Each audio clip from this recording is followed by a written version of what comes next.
3인 3색의 정치 토론. 삼색 정치 토크. 예, 오늘은 삼김 토론입니다. 김영우 국민의힘 전 의원님 어서 오십시오. 네, 안녕하세요. 예, 김용남 정책위 의장님, 개혁신당의 의장님 어서 오십시오. 네, 안녕하세요. 김용남입니다. 민주당의 김한규 의원님 어서 오십시오. 네, 김한규입니다. 요즘이 일종의 약간 방학 같은가요? 정치가? 저는 뭐 쭉 방학이었습니다. 아 그런가요? 예, 뭐 떨어지고 나서 아니 그건 주말과- 현역 의원한테 물어봐야 될 것 같은데요. 평일과 주말도 네. 구분이 안 원외야 갑니다. 뭐 맨날 뭐 그날이 그날 같죠. 제가 네. 실수했습니다. 그러니까 이번 주 월요일 날 본회의가 있었고요. 대법관 인준 때문에 여야가 합의해서 본회의를 열었는데 국회법상 8월 회기는 8월 16일부터 시작을 합니다. 맞아요. 그러니까 예. 실질적으로 이제 다음 주까지는 국회가 본회의가 열릴 가능성이 좀 적고요. 다만 요즘 보시면 과방위 같은 상임위는 열심히 일을 하고 있어갖고 국회의원들도 상임위에 따라서 좀 뭐 상황이 빈익빈 부익부 뭐 이렇습니다. 정치권은 워낙 이제 여야나 큰 정당끼리 싸우니까 뭐 멘트하기가 좀 조심스러워지는데 예? 어쨌든 지금 이제 민주당은 전당대회 중이잖아요. 다 전당대회가 됐죠? 다음 주 일요일 8월 18일 날 결정이 되게 되는데요.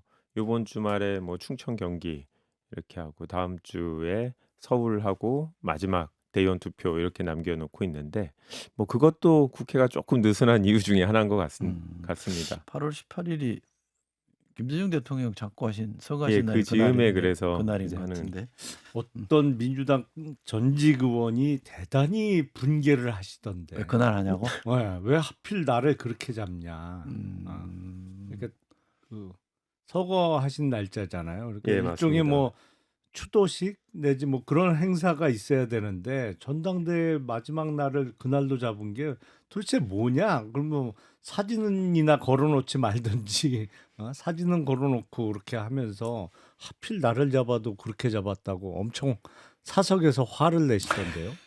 근데 이제 보통 그렇게 되면 이제 그날이니까 당 대표나 최고위원들이 마지막 연설을 할 때 그 얘기를 꼭 할 거예요. 오히려 그래서 공식 행사에는 뭐 따로 지금 김대중 대통령 추모에 관한 일은 없는데 그 뭐 민주당 역사 이런 영상 같은 거를 이렇게 반영하게 돼 있어서 거기에 아마 김대중 대통령에 대한 추모 얘기가 들어갈 근데 것 같습니다. 그쪽에 이제 지금 우리 김영남 의장님처럼 그쪽에 계신 분들은 약간 그럴 수 있죠. 민주당은 이제 5월 23일이 노무현 대통령 서거일이고 8월 18일이 김대중 대통령 서거일인데 상대적으로 5월은 굉장히 이 저 뭐 김해 봉화마을도 가고 막 바쁘게 지내는데 8월은 상대적으로 보면 약간 그런 느낌이 있어요, 솔직히.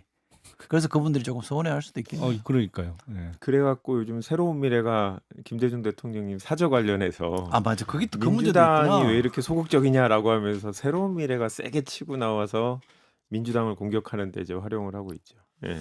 야, 진짜 오래간만에 들어봤네요. 새로운 미래. 원내 정동입니다. 그리고 김종민 의원님 한 분 계시잖아요. 예. 들을 기회가 별로 없었어요, 근데.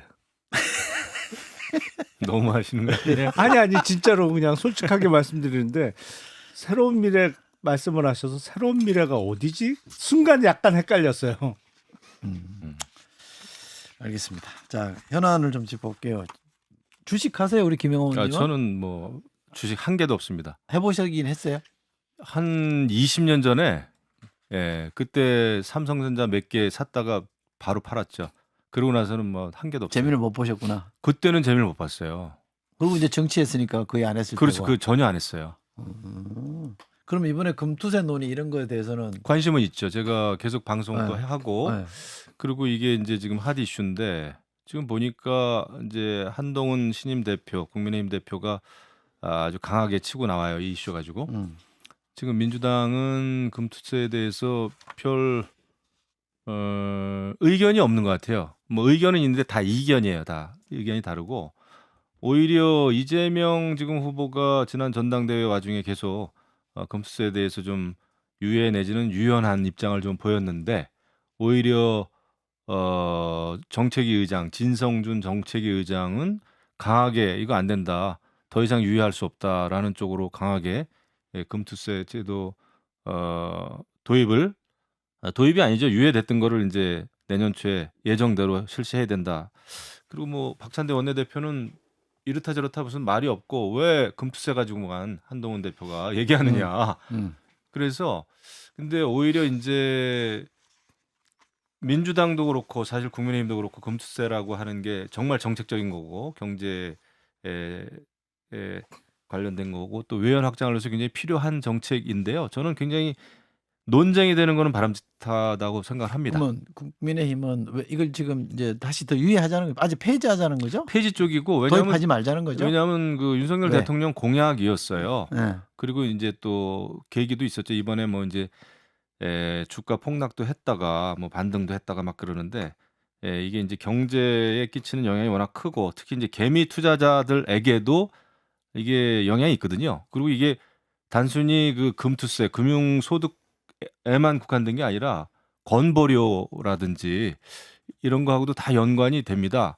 금융이익이 이제 소득으로 잡히기 때문에 이 금투세 대상자 아니어도 그러면은 건보료라든지 세금 내는 거에 또 연말정산 환급 이런 거하고도 다 연결이 되는 큰 문제예요. 네. 그래서 이것을 국민의힘에서는 이거 한번 토론해보자. 그리고 지금 이거 굉장히 그 개미 투자자들에게까지도 엄청나게 많은 영향을 줄 수가 있다라는 입장이죠. 네, 알겠습니다. 그러니까 여기까지 듣고요. 민주당 입장은 뭐예요? 지금 입장이 없이 왜 왔다 갔다 이렇게 힐난하시는데? 아니요, 민주당의 기본 입장은 소득 있는 곳에 과세가 있다라는 네, 원칙을 지켜야 된다라는 생각이 되게 강하죠. 다만 여러 가지 상황 때문에 계속 좀 밀려왔다가 2020년에 여야 합의로 힘들게 법안이 이제 통과됐기 때문에 이 원칙을 지켜야 된다. 근데 이제 2022년 1월에는 또 대선이 있다 보니까 또 주식 상황이 안 좋고 그래서 여야 합의로 유예를 했는데 이번에는 뭐 솔직히 당장 선거도 없고 하니 원칙을 좀 지켜야겠다라는 게 이제 원래 다수의 생각이고요. 근데 분명히 당내에 이견은 있습니다. 최근에 이소영 의원이 시작으로 해서 여러 의원들이 당내에서 이 부분은 좀 제대로 논의를 한번 해보자라는 내용들이 나오고 있고요. 네. 그 이유는 원칙적으로 과세해야 되는 건 맞다. 그런데 우리나라 상황이 자본시장이 다른 나라에 비해서 저평가되어 있다라는 투자자들의 불만이 많고 그다음 정작 중요한 거는 이 소액주주들의 권익들이 보호되지 않는데 그런 상법 개정안들은 통과시키지 않으면서 누구나 지금 다 퇴직연금 같은 걸 갖고 있어서 주식 시장이 당장 주가가 떨어지고 그러면 노후에 대한 걱정들이 다 생기는 상황인데 이런 것들을 무시하고 그냥 원칙을 지키는 게 맞느냐 이런 목소리도 좀 세게 나와서 당내에서 다음 주 이후에 이제 의총을 할 때는 아마 이 논의를 좀 세게 하지 않을까 싶습니다. 정책을 맡고 계시니까 의장님 어떤 의견이세요? 저희는 금투세 폐지 내지는 적어도 유예해야 된다는 입장이죠. 왜냐하면 지금도 금융소득에 대해서 과세가 이루어지고 있습니다. 다만 이자 소득이나 배당 소득에 대해서는 기본적으로 15.4%의 세금을 떼고 그게 2천만 원이 넘어가면 종합소득으로 들어가서 이제 세율에 따라서 세금을 내고 있죠. 다만 주식 매매 차익에 대해서는 지금 세금을 안 매기고 있어요. 그게 한국 주식이 갖고 있는 유일한 장점입니다. 나머진 다 단점만 있어요. 한국 주식은. 왜냐하면 방금 말씀하신 대로 그 주식 투자자 보호 제도가 형편없거든요. 그 주식을 갖고 있어도 별 소용이 없어요. 뭐 배당을 많이 주길 하나. 자사주 매입하면 기업들이 소각을 해서 분모 수를 줄여주길 하나. 자사주 매입해 갖고 다 경영권 방어 수단으로 거의 활용을 하거든요. 그것뿐만 아니라 뭐 하여튼 미국 주식과 비교해서 장점은 딱 하나. 세금이 없다. 매매 차익에 대해서. 그거 하나인데 그 장점이 없어지는 것이거든요.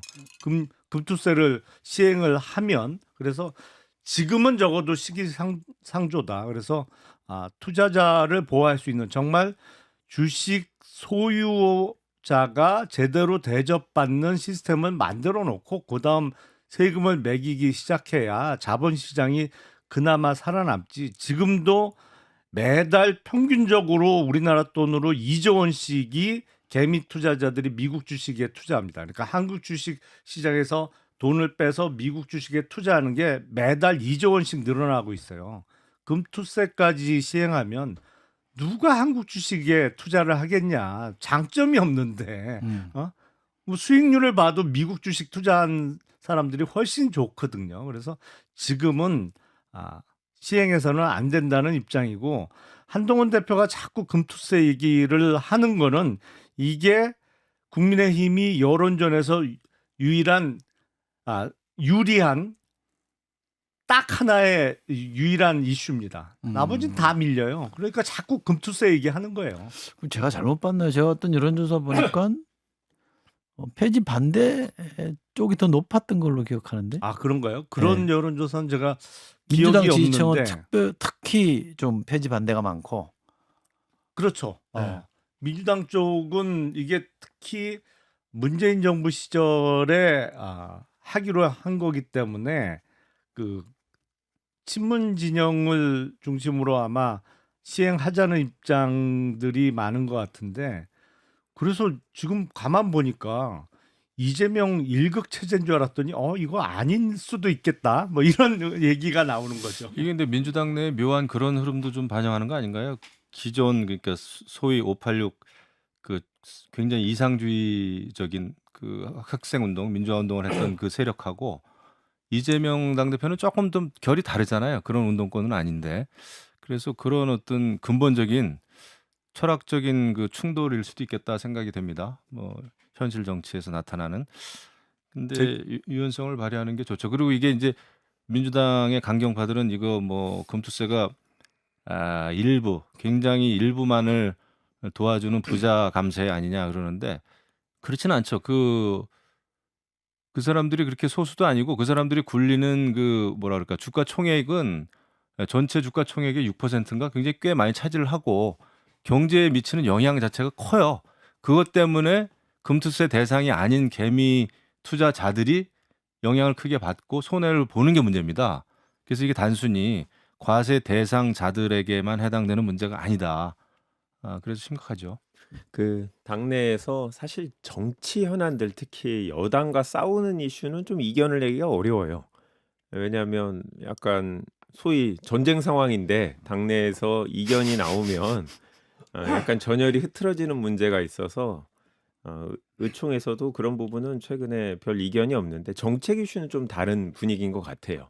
이게 뭐 이재명 전 당대표가 어떻게 얘기하든 일단 정책 이슈에 대해서 이견을 제기하는 것 자체가 문제다라는 분위기는 아니거든요.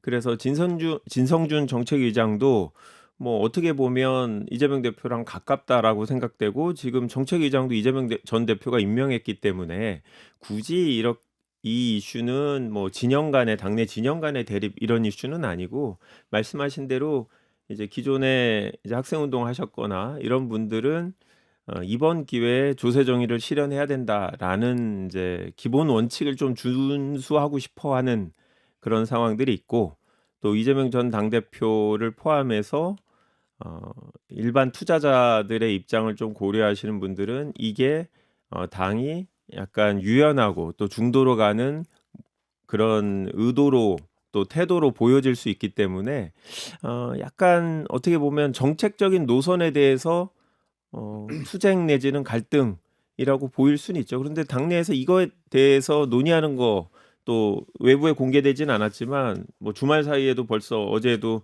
의원들 이제 단체 이제 SNS 방에서 많은 논의가 있었는데, 뭐 논의 자체는 사람들이 오랜만에 제대로 된 논의하고 있다라고 즐거워하는 분위기입니다. 국민의힘하고 토론 한번 하시죠. 뭐 근데 이제 왜 공문을 내리냐? 지금 이제 국민의힘은 민주당에 대해서 그렇게 얘기하고 있잖아요. 그리고 민주당에서는 그 금투세 관련 정책 토론회를 하려고 그러다가 하루아침에 취소를 했단 말이에요. 그래가지고 이런 거는 여야 간에 뭐 토론이라고 그래가지고 상대를 공격하기 위한 토론이 아니라 중요한 문제니까. 표정이 좋아지셨어요. 아니 뭐 제가 하는 게 아니라 뭐 한동훈 대표가 한다고 그러니까 그래도 마음은 좀 놓입니다. 그래요? 잘하겠죠 뭐. 유일한 이슈라니까요. 정말 그래요? 금투세 그렇게 관리해서. 보시는구나. 그러니까 국힘은 자꾸 그 얘기 하고 싶어 하는 거죠. 그리고 제가 아까 말씀드린 여론조사는 숫자 얘기하면 또 다 그거를 네. 말씀드려야 돼서 그런데 참여연대가 조사한 의뢰라는데 찬성 쪽이 조금 높네요. 비율로 보니까.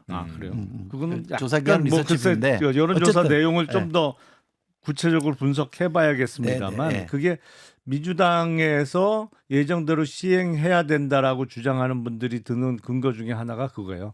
금투세를 시행하더라도 그 주식 투자자 중에 대략 1%만 이 세금을 내게 된다. 그러니까 5천만 원 이상의 차익이 난 사람들이 대상자니까요. 근데 지금도 보면 주식 매매 차익에 대해서 세금이 없습니다만 한 종목에 대해서 10억 원 이상을 갖고 있는 사람은 세금을 냅니다. 근데 그 10억 원의 기준 일자가 언제냐면 12월 말일자예요. 그래서 주식을 많이 들고 있는 사람들이죠. 그러니까 한 종목에 10억 원 이상을 들고 있는 사람들이니까. 근데 어떤 현상이 벌어지냐면 그래서 4분기가 시작되면 그 사람들이 주식을 팔면서 한국 주식이 오히려 다른 나라는 연말에 이제 주식이 좀 강해지는 경향이 있는데 한국 주식은 약해져요. 왜냐하면 많이 들고 있는 사람들이 과세 대상이 되지 않기 위해서 주식을 10월 달부터는 슬슬 줄여 나가거든요. 그래서 금투세가 시행되면 세금을 내야 될 1%만의 문제가 아니고 전체 주식 투자자들에게 영향을 끼칠 게 뭐 너무나도 뻔히 보입니다. 그게. 팩트 체크를 하자면 이제 원래 10억 원 이상이 맞는데 지난해 윤석열 정부에서 50억으로 올렸죠. 아니 그래- 올리겠다고 하는 거죠. 이제 올해부터죠. 이제 그러니까 올리겠다고 예, 하는 거죠. 국무회의 통과됐기 때문에 이제 올해부터는 이제 50억 이상인데 그 부분도 원래 2022년에 유예하기로 한 여야 합의의 전제 조건이 이 10억을 유지하는 조건이었거든요. 그런데 이제 여당에서 지금 정부에서 50억 원 이상으로 일방적으로 이제 시행령이라서 이제 바꿨기 때문에 당내에서는 약속을 안 지켰는데 우리가 이 부분을 다시 이제 끌려가야 되느냐라는 건데 물론 이제 말씀하신 대로 이게 국민의힘에 유리한 이슈가 좀 맞는 것 같아요. 게다가 지금 미국 경기 침체 이슈가 나와서 주가 폭락하고 있는데 여기서 우리가 토론회 열어서 계속 가겠다라고 하는 거는 저희도 정무적 감각이 그렇게 없지는 않아서 일단은 약간 후퇴하고 토론회 하자는 거는 뭐 일단 당내에서 여러 의견이 있으니까 좀 조율하는 이런 준비를 하면 될 것 같고요. 어차피 시행이 내년 1월 1일이기 때문에 유예하려고 하는 거는 사실 12월 달에 해도 되는 거라 아직 좀 시간이 있어서 좀 그러면- 타이밍이 국민의힘에 덜 유리할 때 저희가 좀 고민을 해보겠습니다. 그게 이제 이거 너무 솔직하게 나오시는데? 그 대주주 요건을 10억에서 50억으로 올리는 거는 법률하고는 상관없기 예. 때문에 바로 되는데 이거는 법률안을 국회에서 통과시켜야 되는 문제이기 맞습니다. 때문에 정무위도 거쳐야 되고 상임위도 거쳐야 되고 본회의도 거쳐야 되기 때문에 글쎄 모르겠어요. 이제 민주당이 하겠다고 하면 며칠 안에도 되는 분위기인 건 맞는데 최근에 그래도 이거는 본격적으로 빨리 시작 안 하면 왜냐하면 다른 어떤 정치적인 법안처럼 한쪽이 확 밀어붙이는 법안이 아니잖아요. 그래서 본격적으로 논의는 해야 될 거로 보입니다. 지금 보도만 놓고 보면 윤석열 대통령과 한동훈 대표와 이재명 대표의 생각이 비슷한 거죠. 흐름은 그 비슷하죠. 흐름은. 비슷하죠. 예, 네. 그거는 이제는 보기 드문 현상이에요. 이재명 대표 후보는 아무래도 본인의 차기 대선을 염두에 두고 중도층의 소구력이 있는 이슈, 소위 외연 확장을 위해서 기존의 민주당의 입장과는 달리 금투세에 관해서 유연한 입장을 밝힌 거고 그러다 보니까 기존의 민주당의 입장을 고수하는 의원 일부하고 충돌이 있는 상황인데 역시 정치인들도 보면 다 자기 개인 입장주의예요. 그러면 진성준 예. 정책위원장은 어떻게 되는 거예요? 그 이제 신임 대표가 되면 자르자니 그것 때문에 자르는 것 같고 안 자르자니 말도 안 듣고 어떻게 돼요? 아니 뭐 저는 진성준 의원이랑 되게 친했어요. 예, 친하시고 잘 아시고 저도 뭐 그런데 진성준 의원이 당내에서도 좀 그런 입장에 대해서는 소위 진보적인 입장이 되게 강한 분이죠. 요 이슈만이 아니고 상당히 여러 이슈에서 민주당 내에서 가장 레프트에 있는 분 중에 한 분이시고 그리고 당직자 출신이라 되게 성실하셔서 정책 이슈에 대해서 다 본인이 미리 거의 모든 이슈에 대해서 물어보면 답이 나오는 이런 이슈고, 근데 이제 원칙을 지키는 분들이 공부를 너무 많이 하잖아요. 그러니까 항상 이런 이슈에서 진성준 의원의 입장들이 많이 반영됐죠. 근데 새로운 당대표가 되면 또 당내 삼선 의원만 30명이 넘는데 정책위장은 뭐 새로운 분을 임명하더라도 그게 꼭 이 이슈 때문만은 아닌 것 같고요. 잘리면 정치적으로 더 입지는 강해질 거래요. 더 크지. 왜요? 지금 민주당에서요? 아, 그럼요. 길게 봐야죠. 이게 지금 저는 민주당이 올 연말 내년 굉장히 급격하게 그 변동이 있을 거라고 봅니다. 그 권력 지형이. 어떻게요? 그러니까 이제 이재명 당대표 사법 리스크도 여전히 강하게 남아 있고요. 그 여파에 따라서 플랜 B, 플랜 C가 바로 작동할 가능성이 있고, 또 지금 김경수 전 지사가 복권되면 여태까지 이재명 당대표에 대해서 할 말 못하고 막 이렇게 참았던 이 친문계 내지는 이런 사람들은 그 김경수 전 지사 복권이 정말 그 로또가 될 수도 있죠. 그래가지고 예, 진짜 복권. 그래가지고 권력 판도, 권력 지형의 변화가 있을 수 있어요. 이런 상황에서 진성준 정책위의장 만약에 핍박받고 잘렸다 그러면 뭐 또 살아날 길이 있죠. 저게 이제 민주당 내 갈등을 유발하려는 이런 여러 가지 이제 수단 중에 하나인 것 같은데, 뭐 진성준 아유, 의원 내가 얘기한다고 예. 유발이 되겠어요. 그냥 내가 볼 때는 근데 그럴 가능성이 있어요. 이게 워낙 소설 같은 일이 많이 벌어지기 때문에 어쨌든 가능성이 있습니다. 아이고, 근데 당내에는 저희 당은 뭐 친명 비명 이런 걸 떠나서 정책적으로 그룹이 좀 나눠져 있긴 합니다.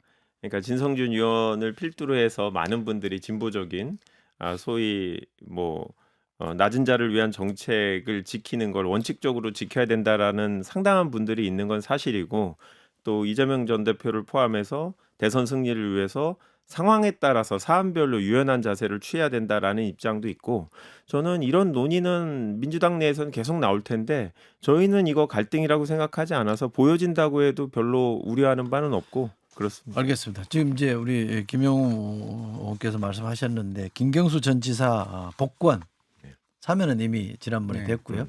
복권이 지금 분위기로 봐서는 이제 된다고들 다 이해하고 있는데, 그죠? 뭐 지금 그렇죠. 예. 이렇게까지 얘기가 나오고 사실은 법무부에서 명단에 네. 포함된 게 확인됐기 근데 때문에 아침 되는 신문에 거죠. 보면 한동훈 대표는 반대한다고 공개적으로 네. 입장을 밝혔던데요. 떴더라고요. 왜 그렇습니까?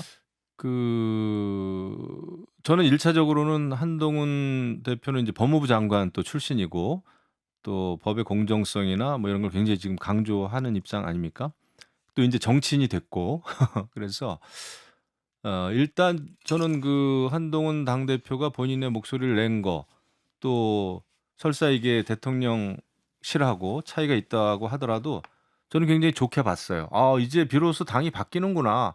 야, 이거 다른 목소리를 내서 그렇죠. 왜냐하면은 이랬던 적이 없거든요. 근데 이게 무슨 갈등을 유발하거나 갈등을 조장한다는 어떤 그런 차원보다는 그 정도로 당은 얘기할 수 있어야 된다고 봅니다. 그래서 한동훈 대표가 당대표 되고 나서의 아마 첫 시험된 것 같아요. 물론 다른 특검법이라든지 이런 법안 가지고도 있지만은 이 사면 복권, 이번에 이제 복권이지만 이 복권이라고 하는 문제에 대해서 당대표가 이런 생각을 가지고 있구나, 또 대통령하고 다를 수 있구나, 얼마나 좋습니까?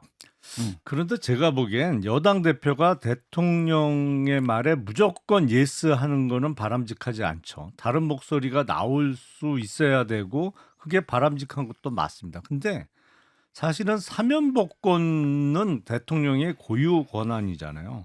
저는 여당 대표가 대통령의 특별 사면 복권 내용과 관련해서 명백하게 반대 입장을 표명하는 건 이번에 처음 봤어요. 왜냐하면 언급 자체가 부적절하다고 생각하는 게 정치권의 불문율이었거든요. 왜냐하면 대통령의 고유 권한이기 때문에 그게 발표된 다음에 뭐 통상 야당에서는 뭐 사면복권권의 남용이다, 아니면 뭐 야당 인사에 대한 배려가 부족했다, 이런 비판은 할 수 있었습니다만 여당 대표가 대통령의 고유 권한 행사와 관련해서 난 반대.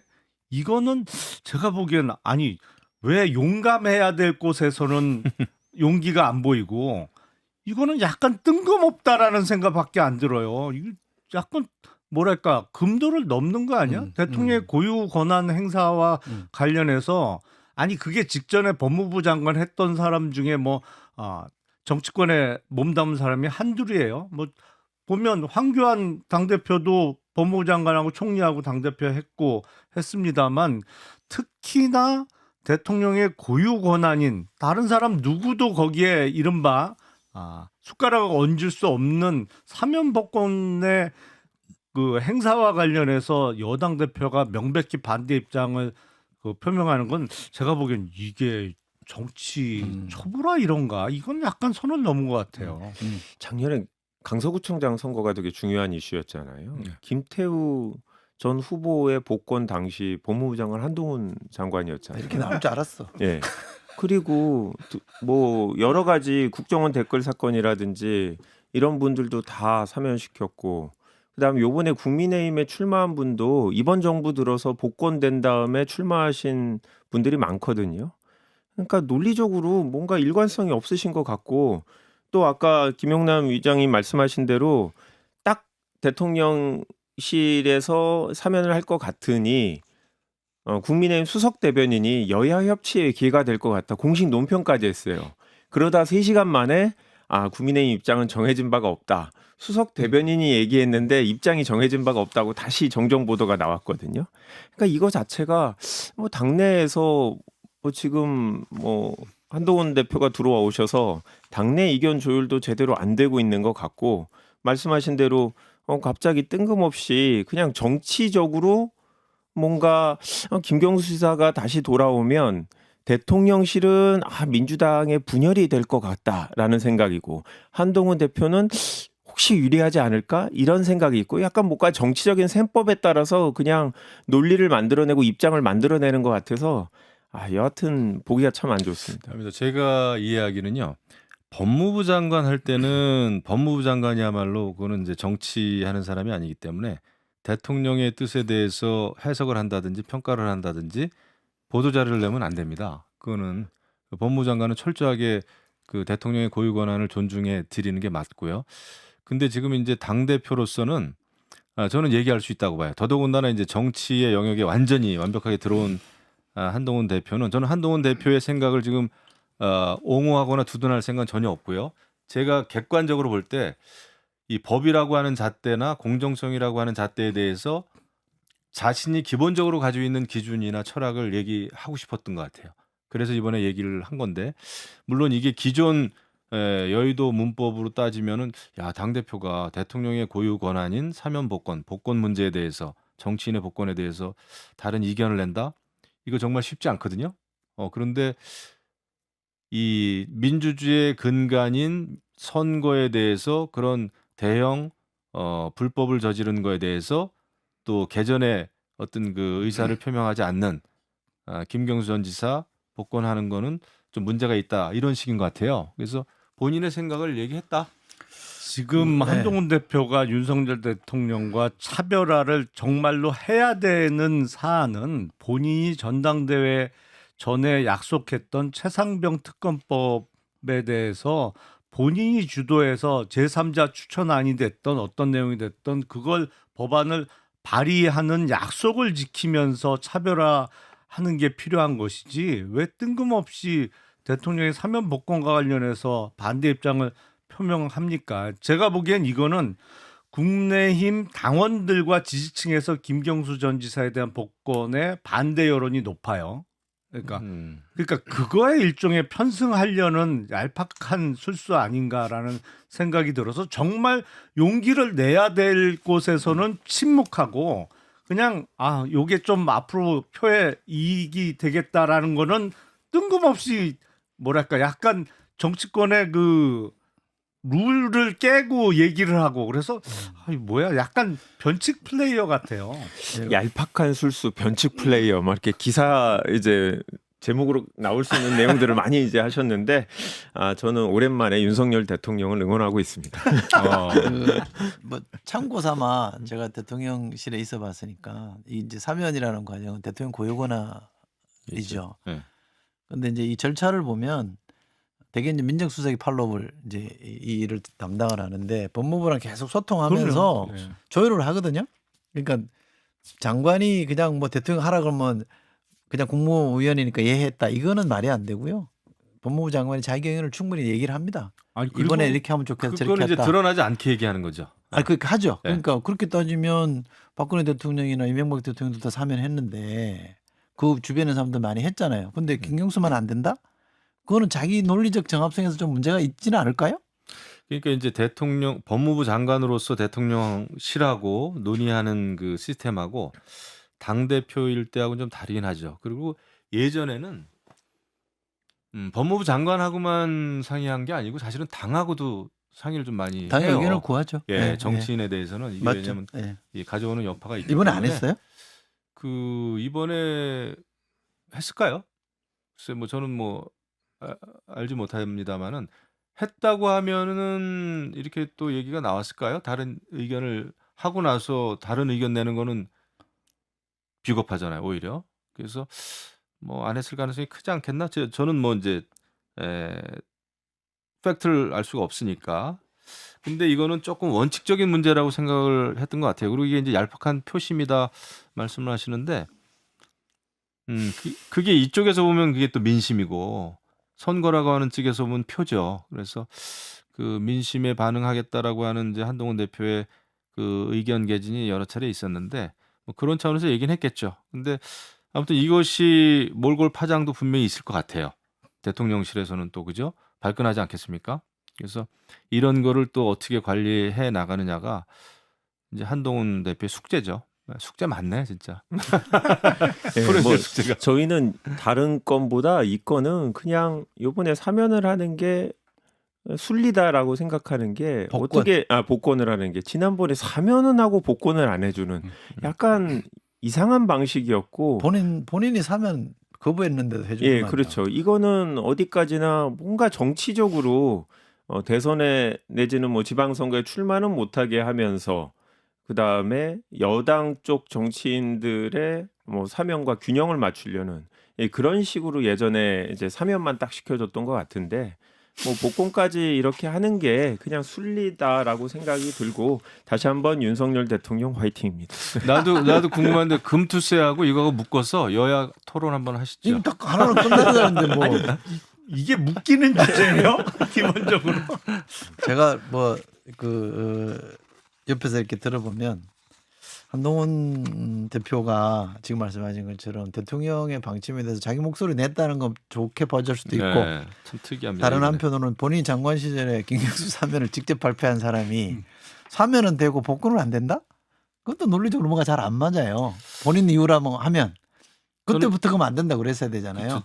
그때 저도 기억나는데 그때 상임위에서 이탄희 민주당 의원하고 법무부 장관 네. 한동훈 장관하고 이렇게 질의응답이 있었던 기억이 있습니다. 근데 아마 한동훈 대표는 이 문제에 대해서도 본인이 왜 이게 지금 반대한다 뭐 이런 입장은 아니에요 아직 사실은. 아니 명백히 반대한다는 입장을 밝혔어요. 아니 한동훈 대표가 직접 그렇게 밝힌 것 같지는 예, 않은데. 아니야 밝혔어요. 그냥 그거는 당의 입장이 없다. 아니요 이런 식으로 한 것 같은데. 명백히 밝혔습니다. 그러면은 거기에 대해서 좀 더 부연 설명이 있겠죠. 이 중요한 문제니까. 제가 보기엔 이거는 부적절해요. 저는 윤석열 대통령의 국정 운영 방식에 대해서는 절대로 동의하지 않습니다만 사실은 사면 복권의 행사와 관련해서 야당도 아니고 여당 대표가 이렇게 반대 입장을 밝히는 거는 아무리 봐도 이상해요. 이거는 차별화도 뭐 잘못 개념을 갖고 있는 거 아닌가 싶어요. 조선일보 일면 보도인데 알려졌다라는 정도예요. 네, 알려졌다. 기사 내용은 그랬어요. 저도. 본인이 입장을 밝히겠죠. 뭐. 예, 밝혀야 된다고 봅니다. 네. 요거 하나만 짚고 가겠죠. 아까 우리 이제 김영호 의원께서 역시 화두를 좀 던졌는데 민주당에 그러면 대선 구도, 대선 경쟁 구도 좀 변화가 생기는가요? 어떻게 돼요? 어떻게 보세요? 아니 뭐 이런 얘기를 하면 또 김경수 지사의 말 잘하셔야 돼. 복권에 대해서 예, 입장이 정치인생이 걸려 있어요. 정치적인 입장에 따라서 달라질 수 있다고 생각하는 그렇게 보시는 분이 있을 것 같은데, 근데 김경수 지사는 사면에서 복권 뭐 어떻게 결정이 되든 지금 원래 일정대로 지금 독일에서 공부하는 거를 다 마치고 연말이나 연초쯤에 귀국한다라는 걸로 이제 알려져 있고요.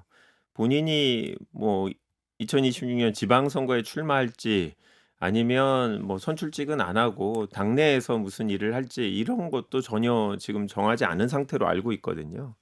그리고 현실적으로 지금 뭐 이재명 당대표에 대해서 외부에서는 뭐 사법 리스크 얘기를 하지만 재판 결과 1심에서 어떻게 나오더라도 그 지지층이 쉽게 바뀌거나 동요할 분위기는 아닙니다. 그래서 오자마자 무슨 이재명 대표랑 가깝지 않은 분들이 김경주 수사 밑으로 다 모여갖고 일치단결해서 뭘 하겠다? 또 그런 분위기도 아닌 것 같고요. 그래서 그런 걸 고려하지 말고 그냥 원칙대로 대통령께서 좋은 결정해 주시기를 기대하고 있습니다. 별일 없을 거라는데요. 그 김경수 지사는 저도 뭐 과거에 몇 번 만났고 옛날에 가락종친의 전국 제가 중앙회장하고 김경수 전 지사를 제가 수석 부회장을 시켰습니다.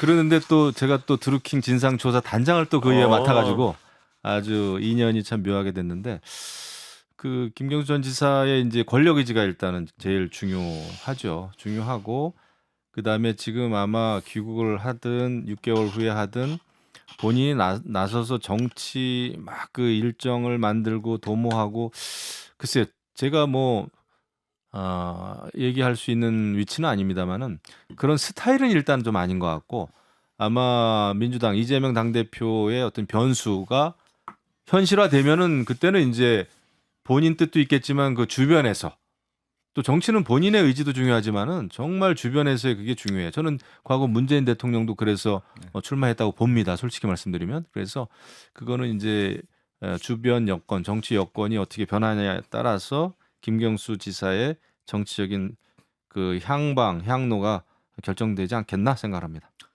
그래서 김경수 전 지사가 정말로 대권 주자 반열에 오를 수 있느냐, 그거는 일단 본인의 역량이 가장 중요하겠죠. 그래서 물론 광역단체장을 했었습니다만 대권 주자는 또 차원이 다른 문제잖아요. 그래서 그거는 앞으로 본인이 하는 활동과 관련해서 가능성이 있는지 없는지는 본인이 만들어 가야 될 것 같고, 다만 지금 이른바 친노 친문 세력의 구심점이 없다, 뭐 이런 얘기가 늘 나왔었는데 구심점이 될 수도 있는 가능성이 열리는 거 아닌가? 뭐 그래서 방금 언급하셨습니다만 문재인 대통령이 본인이 막 나서서 내가 대통령이 될 거야 뭐 이래 갖고 대권 주자가 되고 결국에 당선이 됐던 건 아니잖아요. 물론 본인이 어떤 계획을 갖고 있었는지는 본인만 알죠. 아니면 본인은 항상 이렇게 조금 나서지 않는데 주위에서 이렇게 등 떠미는 상황을 본인이 만들었을 수도 있는 거고, 저는 적어도 대권을 잡는 분들은 아마 그 정도 상황을 만들어가는 능력은 있었기 때문에 대권을 잡을 수 있었다고 생각하는데, 김경수 지사도 그런 스타일일 수 있는 거 아닌가라는 생각이 들어요. 상대적으로 보면 국민의힘 쪽 또는 조금 넓혀서 보수 진영은 대선 주자들이 조금 더 많잖아요. 네. 오세훈 시장도 있고 네. 좀 풍부한 반면에 이쪽으로 오면 민주당이나 진보 진영으로 오면 상대적으로 조금 좀 협소하다 이런 생각을 했었는데, 좀 넓어지면 뭐 나쁘지 않은 거 아니에요? 그렇죠. 네, 저희는 이거를 뭐 갈등이 유발된다라기보다는 국민의힘은 그래도 뭐 대구에 계신 분도 있고 서울에 계신 분도 있고 광역 지자체장들이 많기 때문에 저희 입장에서는 좀 부러운 부분이 있거든요. 그래서 김경수 지사가 들어오면 꼭 당장 대선 후보가 되지 않더라도 2년 후에 대선을 치른 당대표도 필요한 거고, 또 그때 광역지자체장도 저희는 뭐 다시 탈환해야 될 그럴 필요성도 있고 당내에 뭐 이런 정치인들이 많으면 분명히 저희로서는 도움이 된다 생각하고 또 기존 정치인하고 좀 다른 부분이 있어요. 독특하게 안티가 거의 없는 분이에요. 대부분 초선 의원들도 안티가 막 생기는데 김경수 지사는 약간 좀 기존의 정치인보다 약간 온화한 이미지라 그래서 당내에는 다양한 색채의 정치인이 있었으면 좋겠다. 이재명 대표나 뭐 조국 대표나 뭐 이런 분들이 지금 진보 진영의 대표적인 정치인들인데 저희 입장에서는 이번 이제 복권이 그런 민주 진영의 정치인 풀을 넓힌다라는 측면에서 긍정적으로 보고 있습니다. 네. 제가 저희가 사전에 드린 원고에 없는 질문을 좀 드려볼까 하는데요. 지금 이제 막지사 얘기가 나와서 저도 퍼뜩 생각이 난 건데 김동연 경기지사 그 라면 뭐 네. 동영상 보셨어요? 봤죠. 컵라면. 그거 어떻게 보셨어요? 저는 살짝만 봤는데 그거 왜 시끄러워요? 그게 이제 해석하는 거에 따라 다른데 그게 인위적으로 그냥 만든 거다. 홍보용으로. 그 라면 끓여왔다고 왜 네 일을 예. 네 일도 아닌데 이걸 하냐 이렇게 그렇죠, 혼냈다는 거 아니에요? 이거 하려고 저기 하는 공무원 게 아니다. 됐냐? 난 뭐, 이런 거 싫어한다. 그러면서 이제 어떤 그 공무원, 특히 부하 직원에 대해서 공무원, 공직자에 대해서 이제 어떤 권리를 존중해주고 이렇게 막리를 하러 들어오면 안 된다. 막리를 하면 말은 맞는 거 아니에요? 예, 내가 시킨 것도 아니고. 근데 하고 싶어서 했다는 거 아닙니까 거기선? 근데 약간 홍보 동영상 같았어요. 이 각도가 제가 그래? 편집을 많이 해봐서 제가 알거든요. 기자 영상 기자를 제가 하셨으니까. PD도 하고 네. 제가 그 편집을 엄청 잘했습니다 옛날에 그 베타캠 가지고. 근데 딱 보니까 아주 적당한 각도에서 여직원 얼굴은 전혀 보이지 않고 컵라면은 보고 그다음에 나중에 이게 또 그래도 배가 고프니까 먹긴 먹지만 막 이렇게 막 먹는 것까지 완벽한 구성이었어요. 아하. 그거는 누가 이걸로 대충 찍은 게 아니야. 그래서 대사를 근데 김동연 지사의 그 연기가 꽤 괜찮았습니다. 나름대로. 그러니까 연기로 단정을 하시는군요. 저는 느낌이 그래요. 느낌이. 왜냐면 그거를 누가 할 이유가 없잖아요. 그걸 찍어가지고 더더군다나 그 시간에 그 나한테 지금 그걸 왜 올린 거예요? 홍보죠. 홍보다. 홍보죠. 나는 나는 공직자 그다음에 여직원 여성 권리에 대해서 이렇게 존중한다라고 하는 그러면 인간적인 어필을 한 거죠. 홍보 효과는 있었어요? 이모셔널. 그게 이제 어쨌거나 뭐 의도를 했든 안 했든 간에 세간에 이슈가 됐잖아요. 그러면 일단 홍보가 됐고 성공한 거다. 그다음에 좋은 쪽으로 생각하는 사람들은 한없이 좋게 봤을 거고 네. 역시 김동연 지사는 서민적이고 인간적이다라고 했고 그다음에 이제 반대하는 사람만 반대하는 거죠. 어떻게 보셨어요? 그러니까 이게 다른 그 매체도 아니고 김동연 지사 본인의 인스타그램에 올라온 동영상이기 때문에 본인이 올렸어요? 본인이 올렸는지 아니면 그 소셜 미디어를 관리하는 직원이 올렸는지는 잘 모르겠습니다만 어쨌든 본인 어떤 명의의 계정은 본인 김동연 지사 본인 계정이에요. 그러니까 이른바 연출설이 꽤 근거가 있게 들릴 수밖에 없는 상황이죠. 근데 정치권에서 그 광역단체장의 단점이 그거잖아요. 이 정치 뉴스에 잘 등장하지 않아요. 등장하기가 힘들어요. 그래서 광역단체장들이 늘 신경 쓰는 게 본인 기사가 왜 이렇게 안 나냐. 그래서 홍준표 시장님은 잘하시잖아요. 그러니까 그걸 주로 하시잖아요. 그러니까 정치 기사에 등장하기 위한 일을 주로 하시잖아요. 거기에 전념하시는 것처럼 보이는데 그러다 보니까 광역 단체장임에도 불구하고 간간히 등장하시는 분이 계십니다만 다른 광역 단체장들은 가장 약점이 그거잖아요. 근데 간만에 김동연 지사 기사가 많이 쏟아져 나온 거죠. 그래서 저도 보기에 이게 과연 뭐 다른 사람이 찍어서 이게 우연히 올라갔을까? 아니 근데 무엇보다도 계정 자체가 김 지사 본인 계정이라 연출설에 좀 힘이 쏠리는 것 같아요. 아니, 저는 보셨어요? 네, 봤는데 김동연 지사의 원래 뭐 스타일은 맞는 것 같아요. 다만 이거를 이제 본인이 찍고 본인 비서관이 찍은 걸 계정에 올리는 거는 김동연 지사가 오케이를 하고 올리긴 했겠죠. 그거를 동의하지 않고 아니면 부정적이었으면 바로 내리라고 했을 텐데 그래서 제가 봤을 때 그쪽 주변에서는 원래 모습 그대로니까 뭐 홍보하는 게 정치인으로서는 당연하지 않나라고 생각하고 저도 그 주변에 아는 분들이 많아갖고 약간 부정적으로 얘기가 좀 그런데 저는 좀 겸연쪽에서 못 올릴 것 같긴 해요. 예.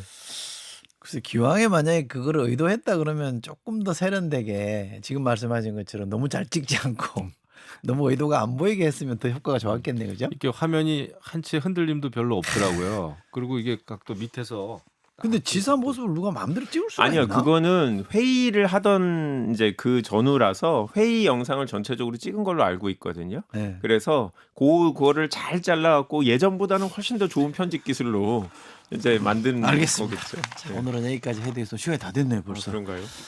자, 김영호 전 의원님, 김한교 의원님, 김용남 정치회장님 세 분 고맙습니다. 네, 감사합니다.